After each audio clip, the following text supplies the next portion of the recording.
listeners, and welcome to Freckles and Blondie, the weekly Lost podcast where, you guessed it, we talk about the television show Lost. What?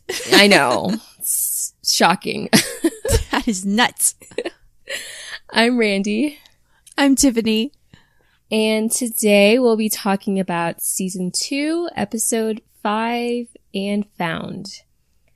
This episode was written by Carlton Cuse and Damon Lindelof. And I was kind of surprised when I saw they had written this episode. Really? Yeah, I mean, they're the show creators.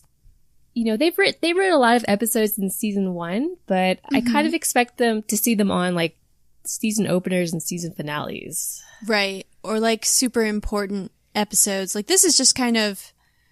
it's a really good episode, I think, but it's not, like, hugely significant, I guess. Yeah, exactly. It's not like a crucial episode. Yeah. Yeah, I get what you mean. Do you look, do you know who wrote the episode before you watch it? Sometimes. This time I didn't know. So it was afterward? Yeah. So it was even more surprising when I looked it up. I was like, huh. Because I had the funny experience where I was watching and I was like, ooh, this is so good. Whoever wrote this has such a good handle on these characters. Who wrote this? And I looked it up while I was watching. I was like, oh, of course. Yeah. I do remember thinking when I got to the end, I was like, that was a lot better than I remembered it being. And then when I saw who wrote it, I was like, oh, okay. That kind of makes sense. Yeah. It's like Michael is kind of being... his crazy Michael self, but in a sympathetic way. Yeah. Whereas sometimes he just comes off as crazy. Mm-hmm. And we don't get a lot of Jack, but I like every Jack second in this episode. I mean, Sun and Jin are obviously perfect, but... Yeah. Yeah, they're great. And like Hurley is on point and Locke is even doing his, classic thing. So. Yes. It's like classic season 1 Locke. Yeah. He's got the, adorable smiles. Uh-huh. But yeah, it's all due to this writing, and it's like these characters all just at their best. They're always at their best when it's Carlton Cuse and Damon Lindelof. Yeah, definitely. Yeah, especially a lot of the Sun and Jin stuff, it just made me think of all the heartbreaking scenes they had in Exodus Part 1 and Part 2. I forget which one. And they wrote those episodes as well, so. Right. I also, Anna Lucia jumped out at me as being, so much better in this episode than normal. Yeah. Yeah. It's like, I can actually be, sympathetic towards her, a little. Yeah. She just had dimension that she didn't seem to have in some of the other ones. Mm-hmm. Yeah, they're a great writing team. So yeah, I think we're going to like this episode. Yeah, I think so. This episode, it was directed by Stephen Williams, who he's directed a bunch. I didn't write down what he's directed. I think he directed Adrift, the second episode this season, and a bunch of others. But anyway, and it originally aired on October 19th, 2005. Yeah, I guess should we get into it or? Yeah, I feel like we've got a good overview of how we feel about that episode just from all that. Alrighty. Previously on Lost, Claire found the bottle of messages from the raft washed up on the beach, and Michael, Sawyer, and Jin met the small group of survivors from the tail section of the plane. No word yet on what happened to the rest of their group of 23. So we open with Claire and Sun doing some laundry on the beach. Sun remarks that it's been 4 days since the raft set sail. Claire reminds her that it could take up to 2 weeks for them to find a current. Suddenly, Sun starts frantically searching her surroundings. She's lost her wedding ring. So yeah, we're starting out with the women this week, which we were talking about last week. We hadn't seen much of them lately. Yes. So, always a good thing. Definitely. I mean, I think when we're getting this perspective from Sun, I think that will naturally happen. But yeah, it's good to see. Yeah, definitely. I still don't feel like we've gotten like anything significant with Claire, like since she's been kidnapped, really. Like, fair point. But, you know, that's okay in this episode because we're getting a lot of great Sun stuff. Yeah, definitely. In a flashback, Sun is getting dressed to meet a matchmaker. According to her mother, it's past time she was married, especially because she wasn't able to find a husband in college. Sun tells her she went to college to get a degree, but apparently her father is insisting that she get married. We cut to Jin, who's also getting dressed for a job interview and chatting with his roommates. According to a book of destiny, Jin is going to find love soon, and it will be orange. Jin says he can barely take care of himself, and that a man needs to have a goal in life so he can make money and be respected. When his friend asks Jin what he should do if love does come calling, Jin replies, "Tell it to wait." I love this flashback. Yeah. I love the parallels we get with the two of them. Yeah.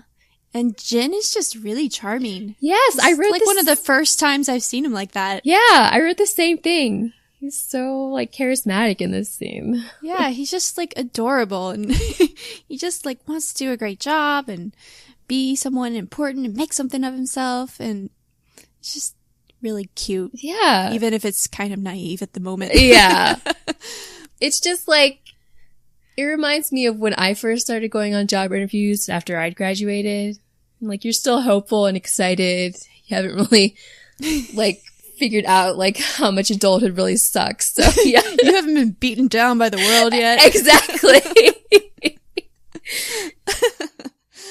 Yeah, I laugh in this scene because Sun makes, like, a big to-do about how she went to college to get a degree. Mm-hmm. And I'm like, what did you get a degree for? What is your job? What do you do? We know nothing about your life, and that just irks me. Yeah, that's true. I even looked it up, like, in the online lost Wikipedia thing to find out what Sun's job is, and she, like, doesn't have one. It's just never stated. We don't ever talk about it, either before she's with Jin or after she's with Jin. And I don't know if that's just because the show never mentions it, or because, you know, she's, I guess, living with her parents right now, and then she marries Jin, and she just is like a homemaker with Jin. I don't know, but it's just weird for her to be so insistent that the degree was really important, and now she's not doing anything with it. Yeah, that's true. I never really thought about that, but yeah, I always just assumed that she didn't have a job. Yeah. Just because like her father is so rich and important, I feel like her parents always just wanted her to get married, and that's all they wanted her to do, you know? Yeah, that's the vibe I get too. But yeah, we just kind of call out the whole going to college and getting a degree thing. And maybe she just felt like she was there to learn, and it was the process of learning, not the degree, that really mattered. I don't know. But I would have liked to learn a little bit more about that from Sun. Yeah, definitely. Just at some point in the series. For sure. On the islands, the tailies are having a private discussion. Michael tells Jin that everything's going to be okay, and he'll be with Sun soon. Ana Lucia walks over and tells Michael, Jin, and Sawyer that they're going to help them gather food and water. The tailies have decided they want to join the other survivors at their camp. And with that, we cut to the title scene. So this is not surprising. Like, I figured this is obviously where the storyline was going, but I still find it exciting when they're like, yeah, we're going to go to the other side of the island and join everyone else. Yeah, I do too. I'm like, good, please get the kids back together again. Right. Let's have some beautiful reunions. I want a reunion montage. Exactly. And I really need Sun and Jin to get back together. Yes, absolutely. Yeah, this was the first scene where I was like, oh, maybe Ana Lucia is not so bad. She says like 3 words in this scene. Yeah, but it just like, I don't know. She's not like yelling it the way she is in the past episodes, you know? Before she seems like so like domineering, and here she's just like, this is what we're gonna do. Yeah, definitely less aggressive in this scene. Yeah. Coming back, Ana Lucia tells the group to split into pairs and gather as much food and water as possible. Sawyer suggests a possible prison break to Michael, but Michael wants some answers first. He asks Ana Lucia what happened to their group that's got them all so scared, but she deflects, saying they can swap stories on the road. They all leave to go do their jobs, but not before Ana Lucia warns them not to make a sound. Yeah, I just get the vibe from her that as cold as she's being, you know, and with us knowing that this group has lost a lot of people and been through a lot, I feel like she's trying not to get attached to these people because they could just disappear or something, and she doesn't want to go through that. Okay, you think she's trying to, like, protect herself from further hurt? It's a possibility. Yeah. I can see that. I can see that in this episode. I hadn't seen that before. Yeah. Because that's a reasonable reaction when you've lost a bunch of people, and, like, she seems kind of protective, so... That's true. I guess I was thinking that she was kind of keeping herself away because she doesn't want to, like, doesn't want to trust anyone after what happened, but, I mean, she doesn't really have any reason not to trust these three. Like, everyone's agreed that they were all on the plane together, so... Right. Yeah. Ugh. It's hard. It's so hard to talk about Ana Lucia before we get to more stuff with Ana Lucia. I know. I'm just thinking of the episode in the future where we get their perspective, and it's hard not to bring that into what you think about her. Yeah, especially in this episode, because they keep dropping all these little hints of what's going to happen later. Yeah, you can tell that they have it planned out, and the writers know, like, what she's thinking, but it's just, you can't tell yet. Yeah. Yeah, and I love that. I've always really, really loved that episode that we get all about the tailies and what happened to them when they crashed on the island. So, Yeah, I feel like that episode's coming up pretty soon. Yeah, it is. We can do lots of arguing since I don't like that one. Okay. Ooh, we can argue about something else besides Jack and Locke and Sawyer. Woohoo! We're equal opportunity arguing. Of course. Arguing people. It's perfect. Sun is searching through her luggage for her ring, but with no luck. Jack walks by and asks her what's wrong. She tells him, and Jack shares with Sun the story of how he lost his wedding ring. He looked in all the craziest places and eventually had a replica made so his wife never found out. He offers to help Sun look, but she declines, saying it's sure to turn up. I love this little scene between them.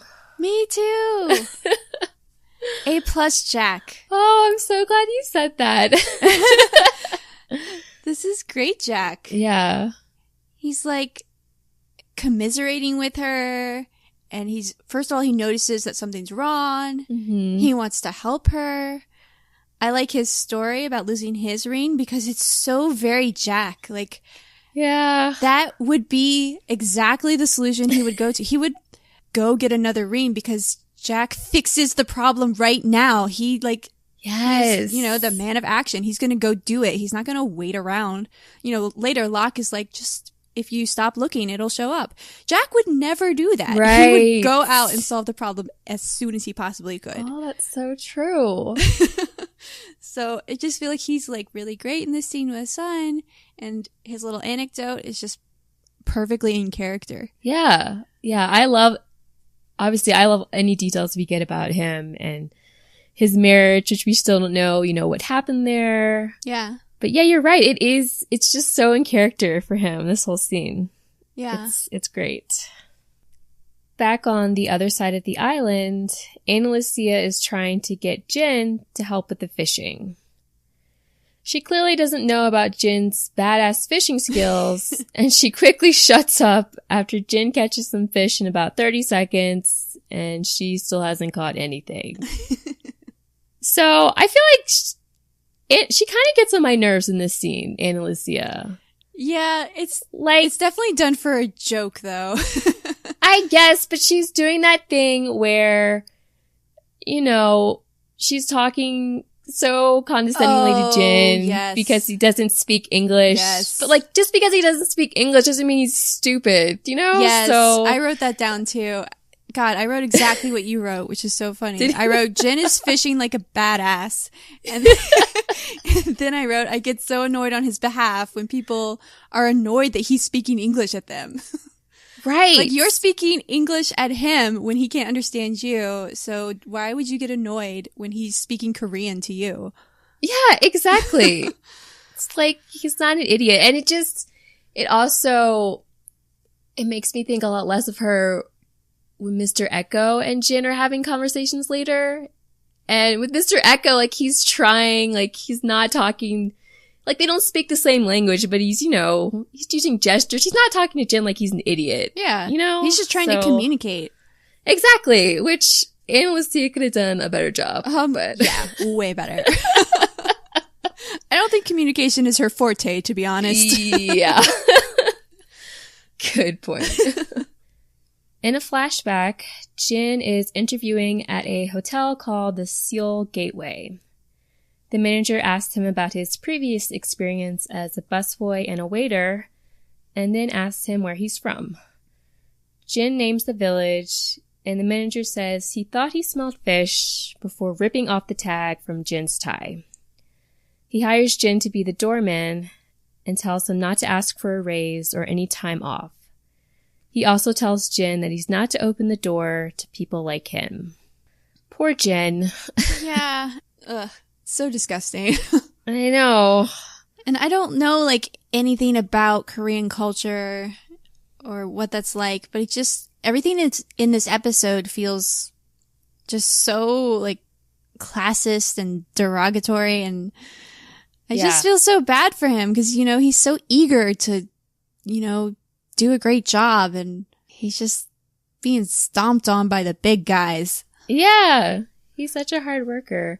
But yeah, I wrote the same thing. I don't know anything about the class structure over in that part of the world either, but they're definitely implying in this episode that it matters a lot more. Yeah. Like, it's a big deal that Jin is from, I guess, some small village. Right. So. Where I feel like that would be praised here. Like, wow, you like brought yourself up from nothing. Good for you. Yeah, absolutely. But yeah, that's really interesting. So if we have any listeners who can speak to that, you should let us know, because I would love to hear more about if this is an accurate representation of Korean culture, or if this is just done for the sake of our Romeo and Juliet story.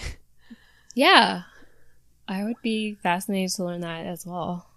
Michael and Libby are searching for food for their upcoming journey, and Libby takes the time to apologize to Michael for throwing him and his friends in the pit. She tells him their group has trust issues. Michael suggests they look inland for more food, but Libby says they never go that way. That's where they come from. Back with the other group, Mr. Echo gives Sawyer a hand-fashioned weapon for their travels. Libby comes running back, telling everyone Michael just ran off into the jungle. Ana Lucia announces they're leaving now, and Jin tries to tell everyone that Michael has gone after Walt.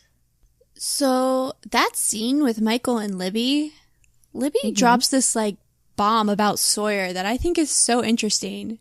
Does she? Yeah, I think it's about Sawyer. So she and Michael are talking, and he's like, oh, yeah, my friends, I guess I never thought of them like that, you know? Mm-hmm. And Libby's like, oh, not the redneck guy then, right? And he's like, yeah, no, not him. And she says, I don't think I've ever seen someone so scared in my entire life. Like, in reference to Sawyer. Oh, yeah. And it's just, like, kind of dropped in there. But I was like, wow, that's, like, a very unique perspective, and very interesting that she had that right away. Does she say that about Sawyer? I forgot all about that. I thought that's who she was talking to because it's right after she says the redneck guy. Yeah, that's so interesting you pointed that out because that kind of tracks with her character and what we'll get from her later, I think. I think so too. Huh. But I just thought that was so cool. And, that's definitely one of the perspectives that we get about Sawyer, like in Confidence Man, for sure. Like, that he is kind of this scared little boy who never grew up. So I was just like, wow, Libby. Dang. Yeah. Too bad you weren't over on the other side of the island. For real. Maybe she could have, mediated between some people. Right? I just thought that was pretty cool. Yeah, that is. I didn't even pick up on that. I don't think I ever had noticed it before because she just says it so quickly and then they just move on. Yeah. But that was one of those moments where I was like, who wrote this dang episode? But yeah, I like Mr. Echo in this scene too because he does that smile thing that Locke does.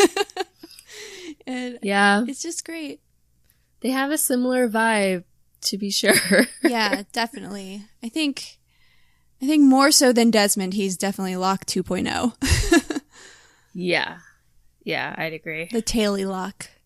Mm-hmm. He's even got that hardcore jungle survival thing about him too. He can do all the tracking and, he could hunt him some boar. Oh, absolutely. I'm positive. Yeah. He's so physically imposing. Yeah. Better watch out, Echo. They're all going to turn on you soon. Yeah. Coming back, Ana Lucia prepares the group to head out.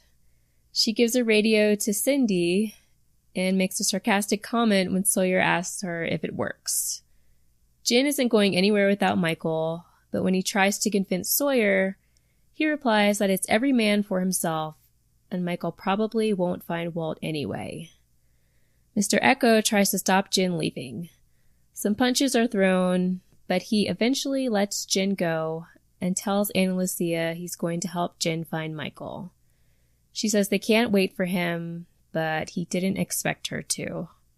So I love how loyal Jin is in this scene. I know, it's sweet. Yeah. Especially when he punches Echo in the face.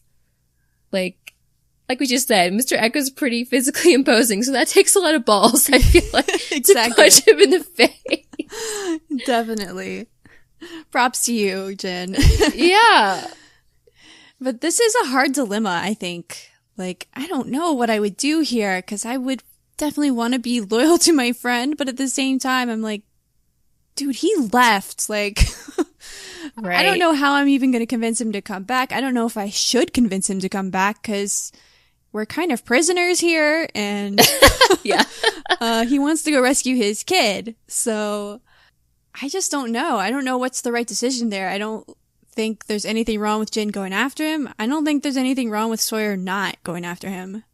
Yeah, I don't know. At first, when I watched it, I was like, oh, it's just typical Sawyer being selfish. But, I mean, he's injured, and especially the way Michael treated him in Adrift. I mean, I know they resolved that by the end, but yeah, I agree. I get it. There's not really a right or wrong answer here. It's do I really want to run towards the bad stuff that's killing people to find the crazy person who, was perfectly happy with me dying 2 seconds ago?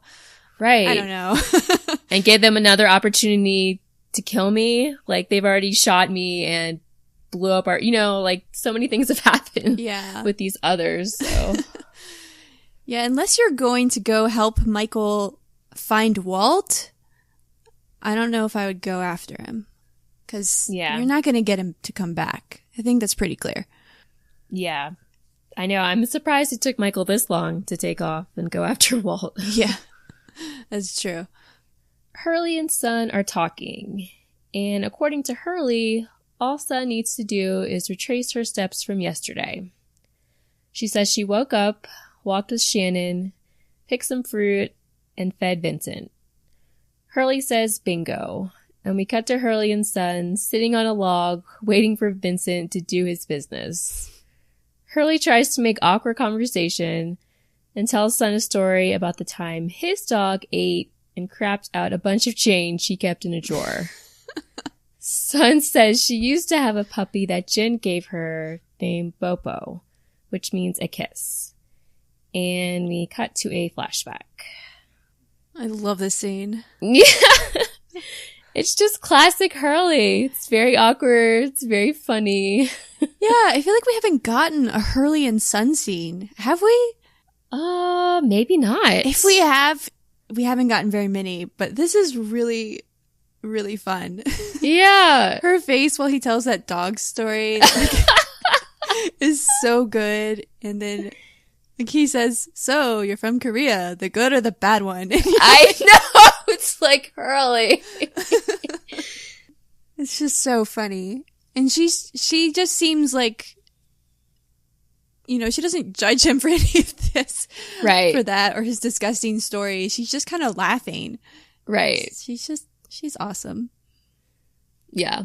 Yeah, I love the energy in this scene. Whenever I watch this scene, I don't know if you've seen the bloopers for season 2, but there's a blooper of this scene with Hurley and Sun. No. And yeah, you should watch it. I forget what line it is, but like they're both dying. Like they can't get through it without laughing. And I always think of that when I watch this scene. Maybe that's why the vibe from this scene is so like good natured. She seems really happy considering that she's devastated about this ring.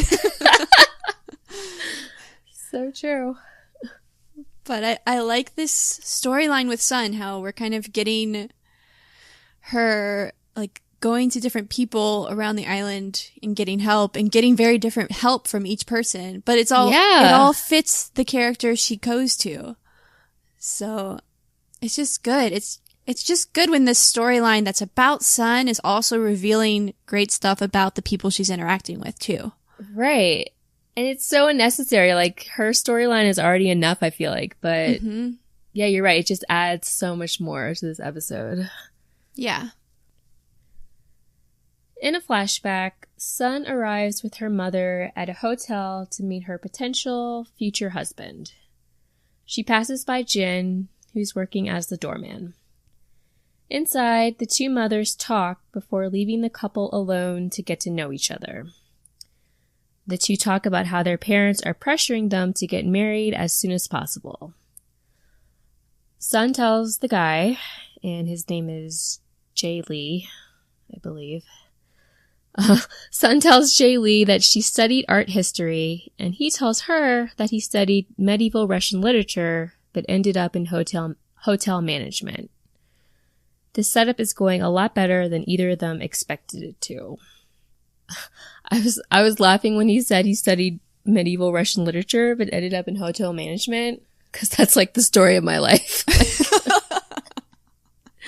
What I studied in college has nothing to do with what I'm doing now. You know, that's the story of most people I know, yeah, including myself.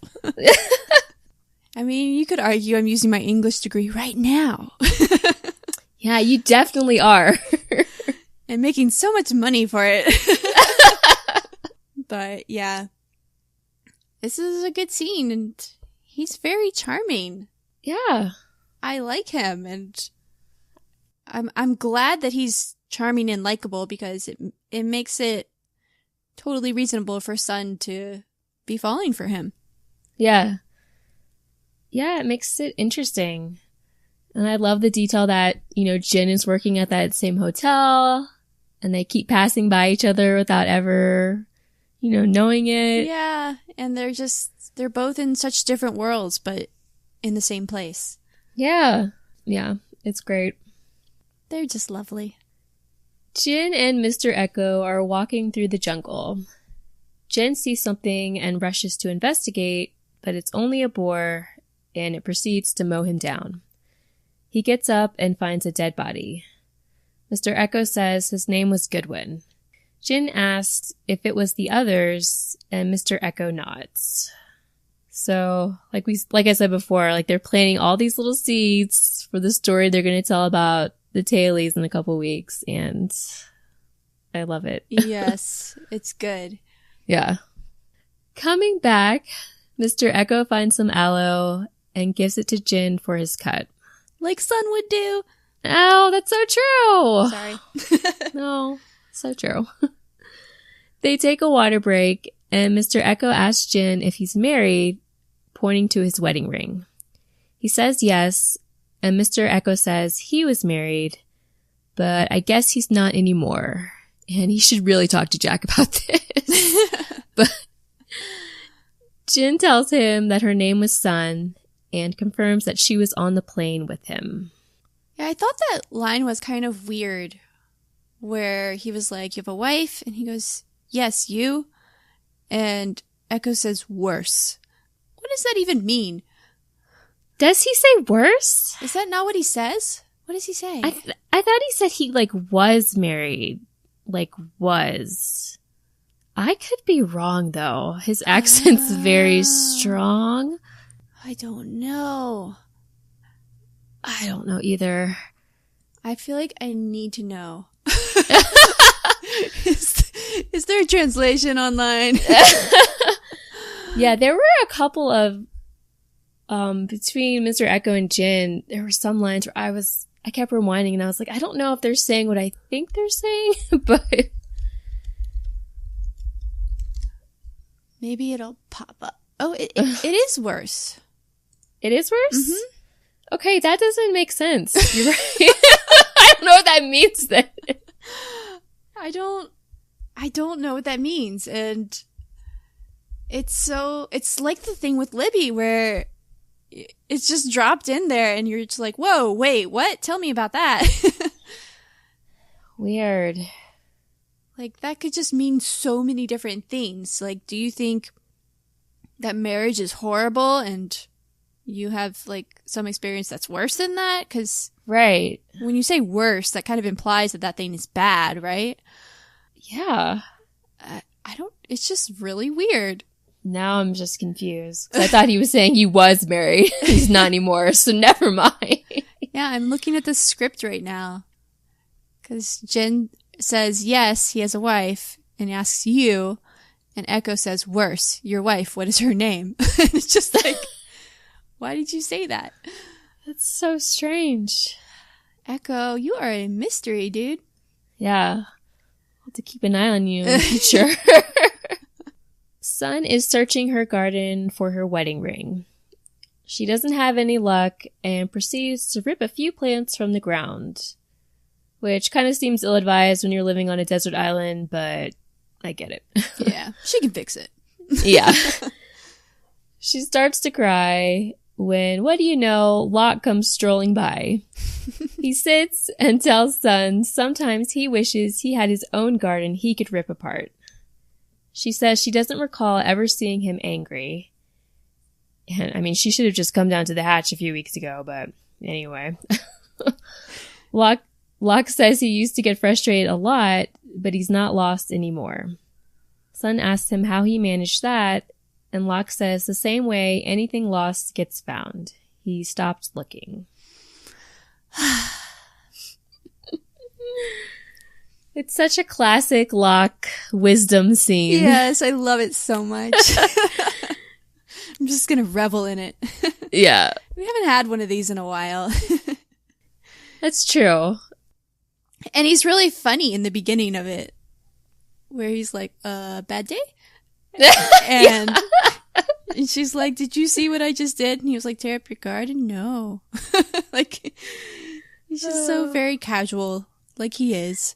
Yeah, it is. And I love the way, because when I watched the scene, I was thinking about, the scene he had with Jack, with Charlie, with Claire, with Sawyer, when he's kind of doing the same thing, doling out his, advice of the day. His Grandpa Locke wisdom. Exactly. But, he's always doing something. Like, in this scene, he takes one of the plants Sun ripped up and puts it back in the ground. In the scene he had with Sawyer, he's making coffee. In the scene he had with Charlie, he's, skinning a boar. He's always doing something while talking. And I don't know, I really like that detail. I don't know why. I do too. You're right. Now that I think about it, Yeah, he was eating the fruit with Charlie in the last episode. Yeah. And with, like, Claire in season 1, he was, like, making the crib when he was talking to her, and she was helping with that. Mm-hmm. It's just interesting. Dude's productive. Yeah. But I think he's also just, like, a part of this island. I know that sounds, but he is. He's just he has embraced it so much that it makes sense. He's always just kind of doing something with the island. Yeah. Props to Locke. Usually these kind of scenes annoy me, but I liked it in this episode. Well, and, you know, it's not like, I guess sometimes you could say this person doesn't want advice, but Sun clearly does. Like, she's clearly going through something, and, yeah. You know, if I saw someone shredding their garden like she was, I'd probably be like, whoa, are you okay? Yeah, like, he cares enough to ask her, so. Yeah. Yeah, and I like his wisdom about just stopping looking and that's when you find what you need. Mm-hmm. I have definitely told people that before. Really? Usually about relationships, because I think that's true of, like, finding somebody. Like, when you stop looking for that perfect person, they'll just find you. So just calm down. I guess. I don't know. I hate when people tell me that because it's so cheesy. Like, it's probably true. Sometimes it's hard not to be cheesy with advice. Yeah, that's true. But yeah, I feel like if you read into Locke's backstory here, that was his problem, is he just kept looking for his father's validation and wanting more from Anthony Cooper. And it's when he finally stops doing that he can have some peace. So yeah, he's the guy who would give you this advice. Yeah, that's true. It worked for him. I mean, in his horrible, horrible past. Yeah. So. If anyone knows about trying too hard, it's definitely John Locke. Yeah. Definitely. In a flashback, Sun is waiting for Mr. Lee at his hotel. Mr. Lee pulls up outside and asks Jin to borrow the flower pinned to his jacket. He has a date, and Jin happily hands it over. Over lunch, Mr. Lee tells Sun that he would really like it if they could keep seeing each other. Their parents would be thrilled, and the pressure would be gone. He then ruins everything by telling Sun he met a woman in America, and he's planning to move there and marry her in 6 months. She puts on a brave face, says she's happy for him, but quickly leaves, stating that she has an appointment to get to. I love that Jin indirectly gives Sun a flower. Yeah. It's so sweet. I'd never thought about that before. Or connected it, I guess, to the previous episode with them. Yeah. It's such a theme with them, and I just hadn't ever thought about it. Mm-hmm. They have the best story, the best beginning. It's adorable. It's very romantic. Yeah. Yeah, I'm not sure what made Mr. Lee think that Sun knew about his secret yeah. Like, where did this misunderstanding come from? I know. Because in all the scenes we've seen, which haven't been very many, but I mean, she's clearly like super into him. So. Yeah, I don't understand why you would do this. This is the end of their lunch on at least their second date. Yeah. And you didn't want to mention that your flirting here is just, for practical reasons? Like, why are you even doing this at all? Like, I understand having lunch with her and being like, okay, so let me tell you what's going on. But you let it get really far.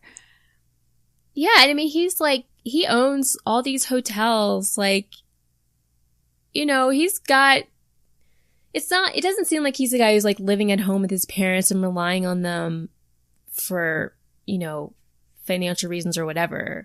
So yeah, you're right. Like, why is he even agreed to do this if he knows he's just going to marry some girl in America in 6 months? Like, yeah, I don't know. I don't either. It's weird. Answer this. This doesn't make much sense. Yeah. Poor Sun. I know. It's sad. You're missing out, dude. Yeah. It's your loss. Exactly. Back with Mr. Echo and Jin, they find Michael's tracks in the jungle. Mr. Echo says they must be Michael's because the others don't leave tracks. Echo hears something, and the two of them hide in the bushes while they watch a group of people walk by, presumably the others. Everyone appears to be barefoot and dirty, and one of them is dragging a teddy bear. After they leave, Jin wants to go after them, but Echo tells him that Michael was going in the opposite direction, and he didn't cross paths with the others. Jin wants to go on alone, but Echo insists they go together. So this is so creepy when the others are like walking by. We only see like their bottom halves. It's scary. Yeah, it's weird. And then like you're just seeing their bare feet and their raggedy clothes, and then you just see like the teddy bear and you're like, oh, that's weird. Yeah. That's clearly man-made. Right, and it clearly belongs to a child, so... I always think, who carries a teddy bear like that? That always bugs me. Like, what person ties up a teddy bear with a rope and then drags it behind you through the dirt? Yeah. I mean, these are the others. They're into some shady business, so... That sounds so dumb. Like, you're just gonna ruin that bear. If you care about it enough to be carrying it with you everywhere, why would you do that? True. I think it's just for this scene so we can see the teddy bear, but it's still weird. I guess. It always makes me think something more sinister is going on. Like that bear is being hanged by its neck or something? Exactly. Like they're torturing stuffed animals or something. That's what the others do. Yeah. They steal kids and torture stuffed animals. I don't know. It's like a voodoo thing. Yeah, exactly. Oh, that's really, really funny. Back at the hotel, a man and his son approach Jin at the hotel door. The man asks if his son can use the bathroom inside. It's an emergency. Jin tells them it's for hotel guests only, but relents and lets them in. The manager of the hotel informs Jin that this is his first warning and that he has to get those two out or he'll be fired. However, Jin has had enough of being treated like dirt and he quits. Booyah. Yeah, go Jin. It just shows you who he is. Mm-hmm. Like, rising to the top is not what's important to him. His principles are. Yeah, so true. He's such a good guy.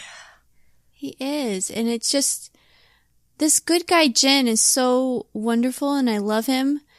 And it makes me so sad to know, like, what's ahead in his future, you know? Like, I don't want him to be turned to the dark side, you know? God.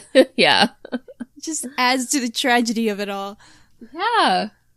Him working for Sun's father and having to, like, kill people and do all this horrible stuff because you know that that's just, like, torturing this guy who cares enough to, you know, let a kid use the bathroom even though it's going to cost him his job. Yeah, you're right. It is so sad that he starts out so helpful, just wanting to make money and be respected.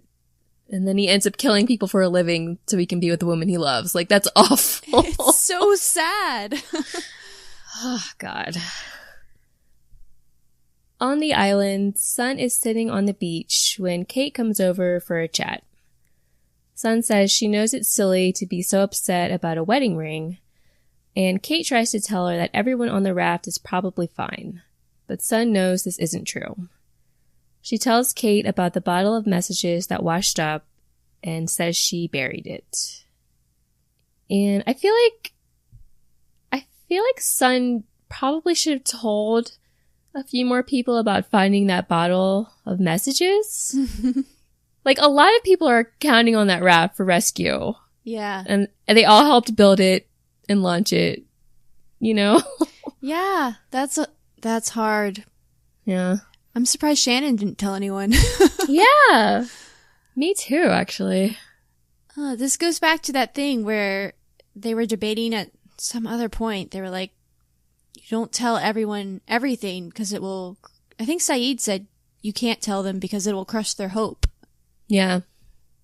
I can see that argument for not sharing what's going on here. But yeah, I mean, we have Michael and Walt and Sawyer. So, you know, they're not people who have a lot of people on the island who would care so much, I guess. Except Kate, who clearly is upset thinking about something happening to Sawyer. Right. So I guess at least she told the one other person who might care.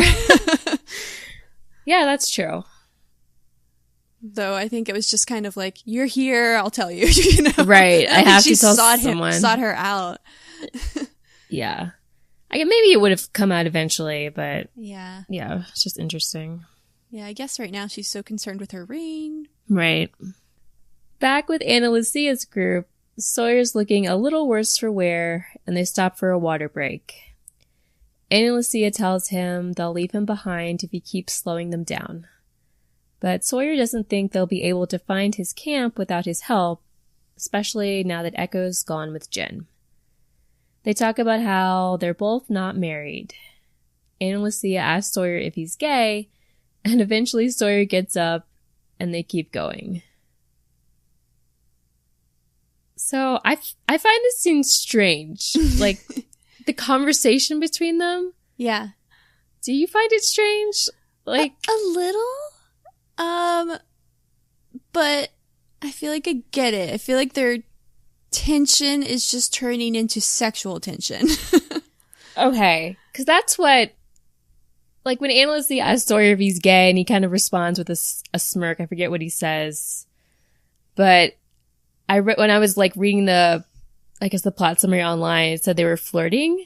And I was like, is that what they were doing? Because I wasn't sure if that was supposed to be an insult. Like, I just didn't know what was happening. Oh, yeah. I definitely think they're flirting. Okay. That's so funny that, to you, this wasn't even flirting at all. No, it wasn't. It was just weird. I was like, what is happening here? Yeah, I feel like they're both asking each other questions that they know the answer to. Like, they know that they're not married, and she knows he's not gay, and he, makes some joke about how I don't remember who says it, but one of them was like, too bad you're not married, you seem suited for it. Like, yeah. Clearly not. And right. You guys both know this, and you're playing this game. So, yeah, I feel like they're both just, I think we said it in the last episode maybe, they're kind of recognizing similarities in each other, and they're just kind of respecting each other.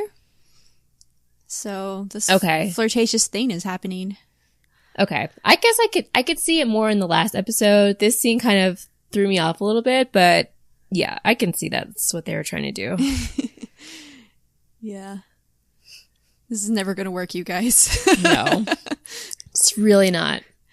You can't have two strong personalities. That never works out. Nope.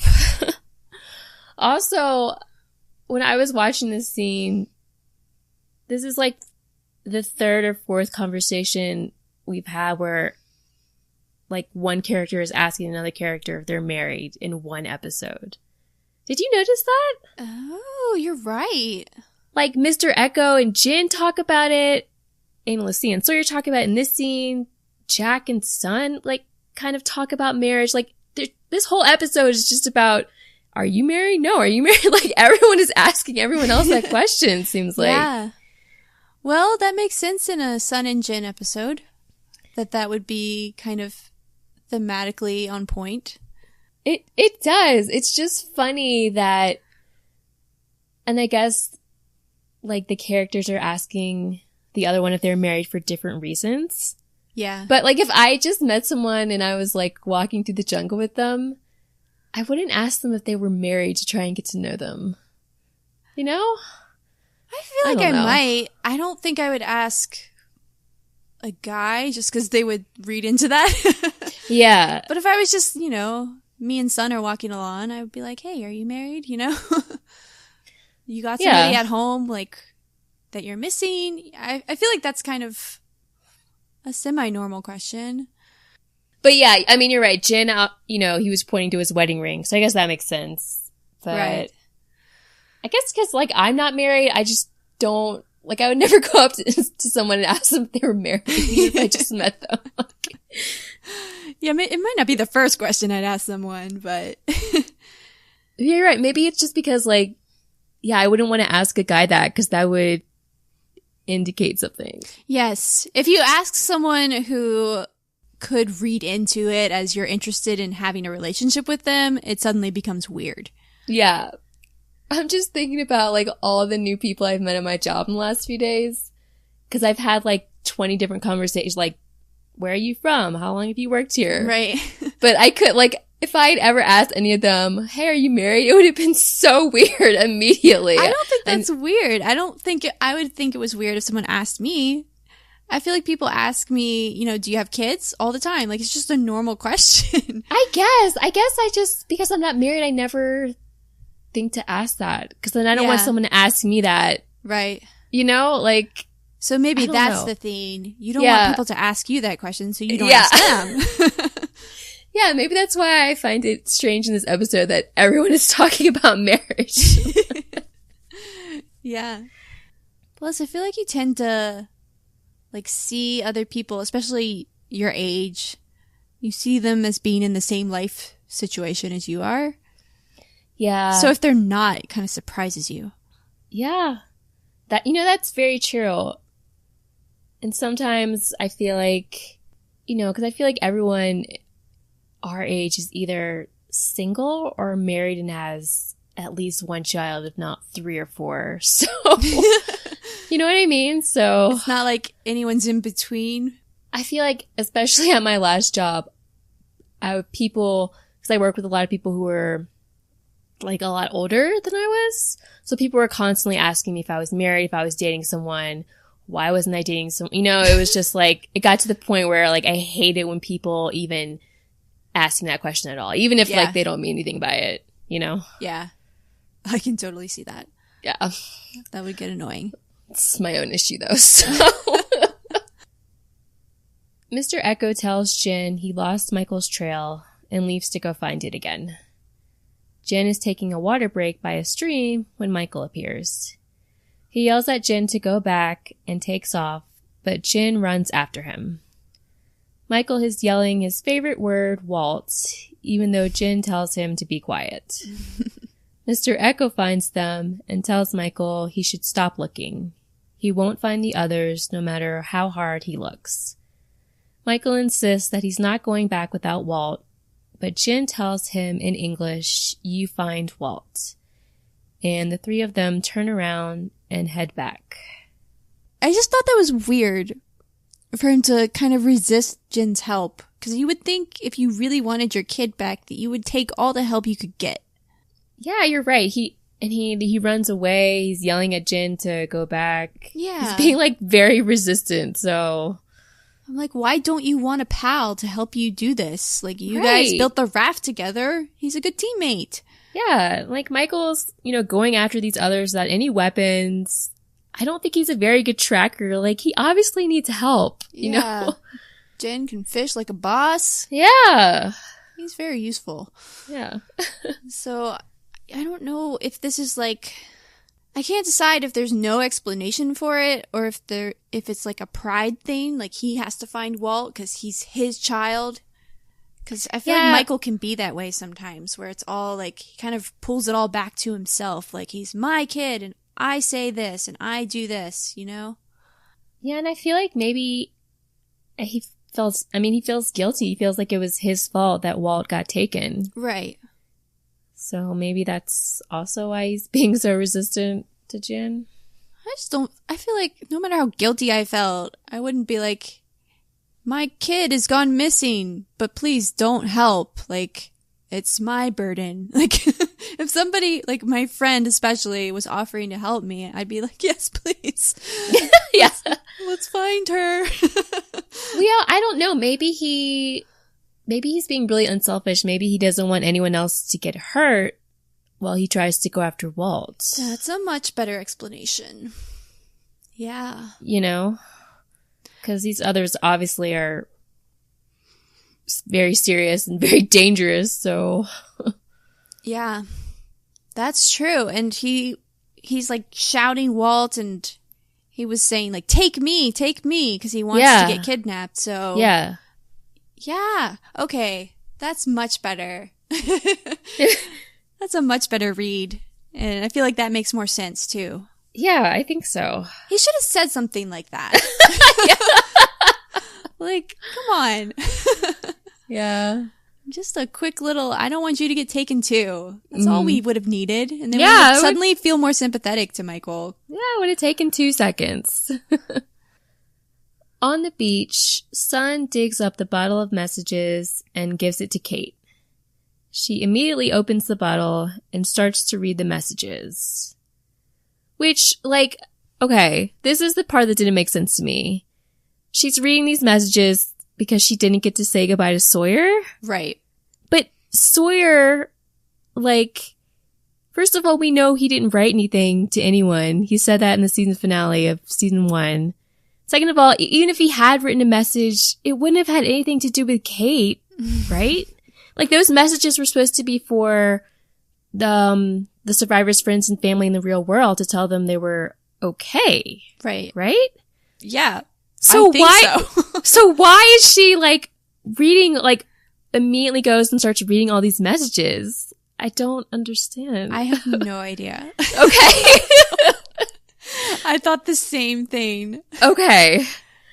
I thought I was going crazy. Granted, she doesn't know that Sawyer didn't put anything in there because they weren't really talking in the finale. Right. So I guess she wouldn't know that. But regardless, yeah, why would he write something to her to be delivered off the island? It makes no sense. I don't understand. The only way I can read this is like some sort of irrational, like, desperation for, like, any sign of what happened to him. I guess. I don't know. It makes no sense. I think this scene, we're just supposed to be like, oh, Kate cares about Sawyer more than we thought. But it doesn't make very much sense. Right. They could have done that in a different way that made more sense. Because I watched this scene like 3 times just trying to figure out what was happening. And I got to the point where I was like, is she lying to Sun? Like, is she looking for something that has to do with her past? And, like, when Sun catches her out, she's like, yeah, it's because of Sawyer. I don't think that makes much sense either, but, like, I couldn't figure it out, and it was really bothering me. Yeah, like, if she had put something in there and regretted it and wanted to take it back or something. Yeah, or if someone else had put something in there about her, maybe? Because she's the fugitive? Yeah, I don't know.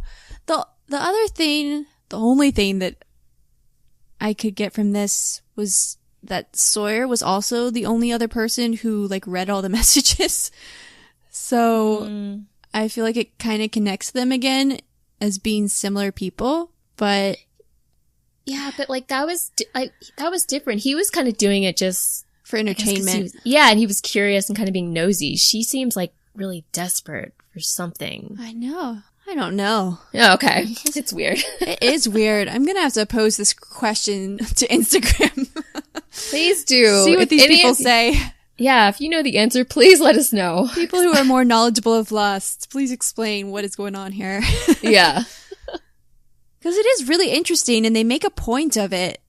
You know? Like, right. This wasn't like an acting choice. Like, Sun responds to it and, like, this was definitely written.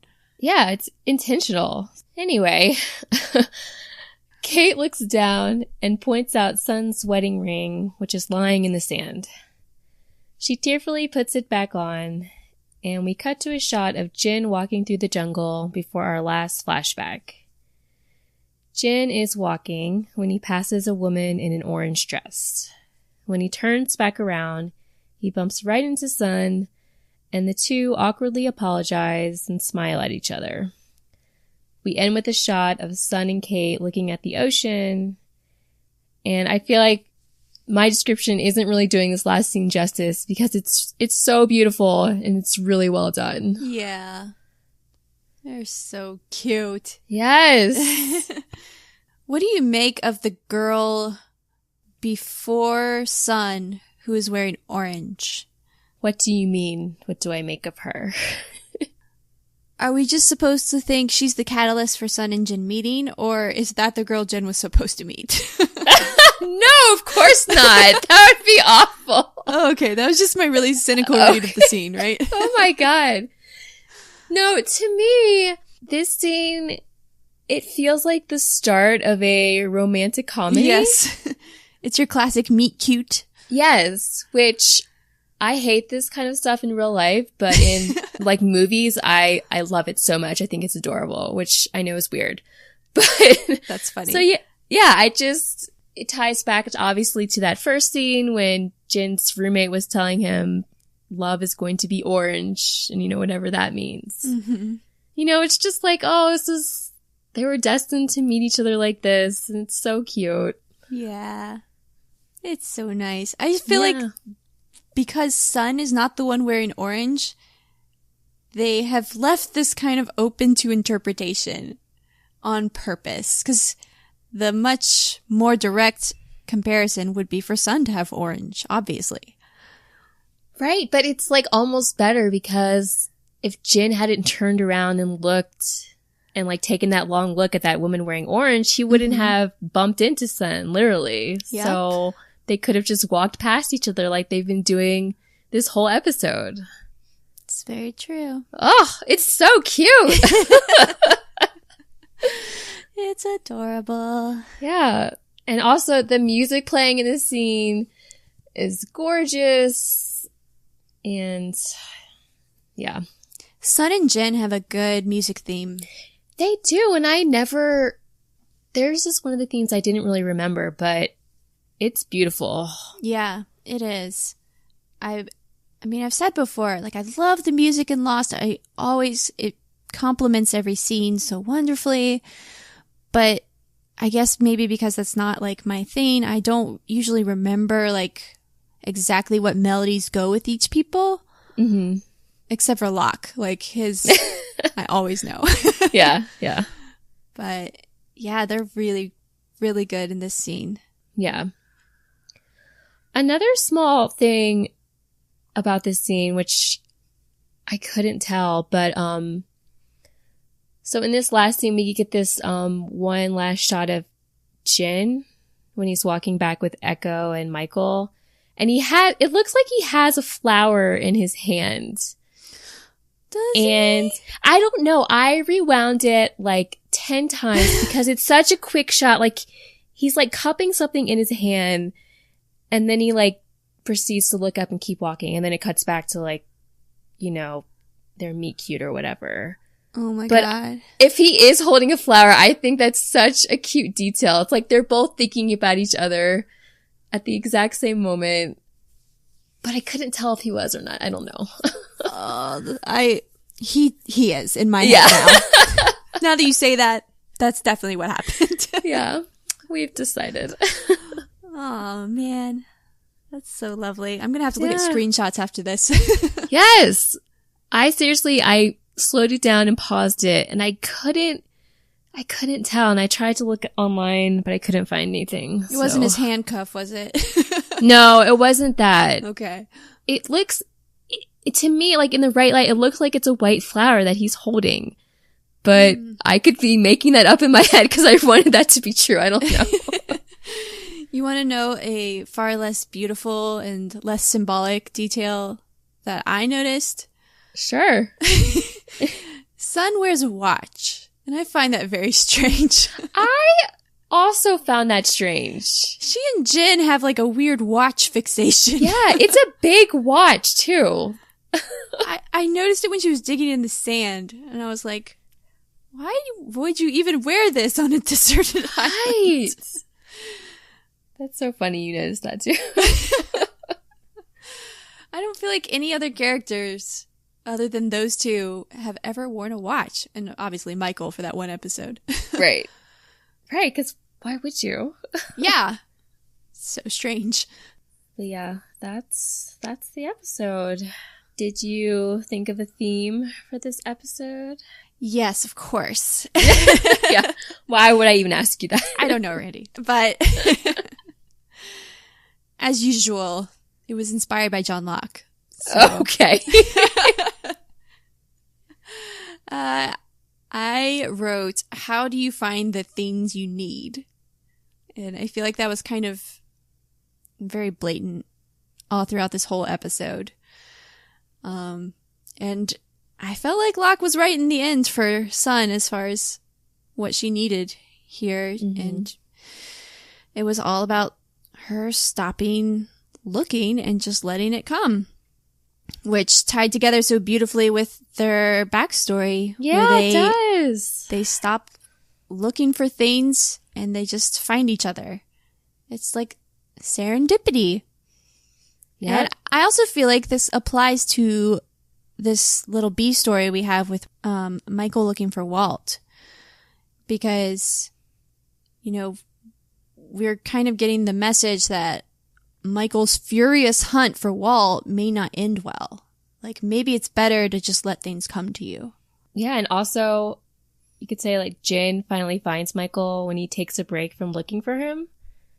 Yeah. So. Oh, you're so right. Yeah. God, John Locke's a genius. Okay. Yeah, this episode, again, is so well written. The symmetry is, like... It really, I feel like sometimes we struggle, or I struggle, to find themes in these episodes that fit with all the stories that are going on. Mm-hmm. But this one it's really tight. Like, everything kind of fits into that theme. Yeah, I feel like it always does when these two write the episode. Yeah. It's just so well crafted, and there's so much attention paid to every detail.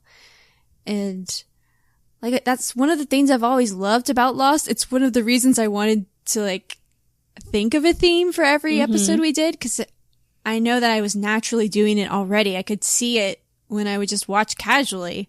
So it's so clearly intentional. Like, they're connecting these stories on purpose, and it's just so beautiful. And there's just so few shows that put that much, like, care into every detail. Yeah. Yeah, and when they get it right, it's really lovely to watch. Yeah.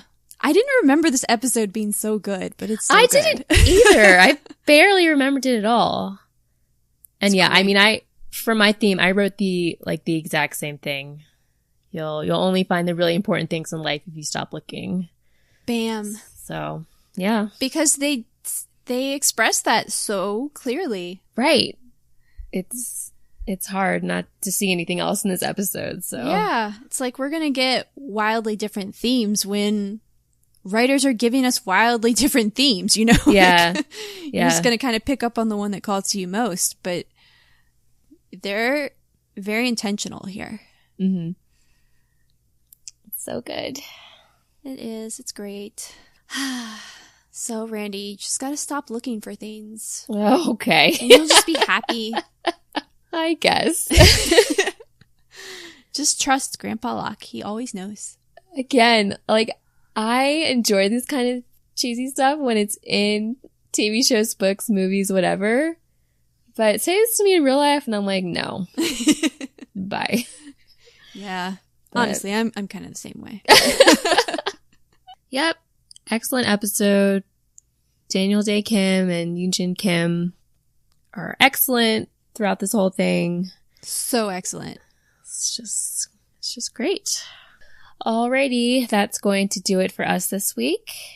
If you're enjoying the show, or if you're not enjoying the show, we want to hear about it. So don't forget to head over to iTunes and leave us a review. You can also email us your opinions and questions at frecklesandblondie@thelostpodcast.com. Please be sure to check us out on Instagram and Facebook. I say check us out, but I really mean Tiffany, as she does all the posting over there. I promise I will post over there one day. One day It's going to be a glorious day. We're all going to be like, whoa! Yeah. Just wait. You're just building up like this amazing wisdom bomb that you're going to drop on everybody, and we're all going to be like, dang, Randy should have been doing this from the start. Oh, yeah, I'm sure. That's exactly what'll happen. Don't forget to join us next week when we'll be talking about episode 6, Abandoned, which is all about Shannon. Yay! I'm so excited for this episode. Yeah, I'm not, but I guess Totally not. But to be fair, I don't really remember a lot about it, so we'll see what happens. I'm just excited that, like, 30 episodes in, we're finally going to spend some time with Shannon. Yeah. Poor girl needs some attention. It's time. Definitely. So until then, I'm Randy. I'm Tiffany. And this has been Freckles and Blondie.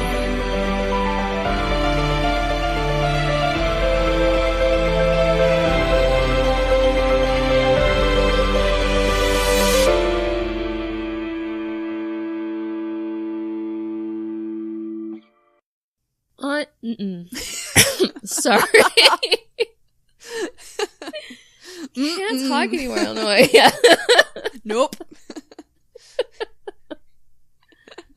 Oh gosh.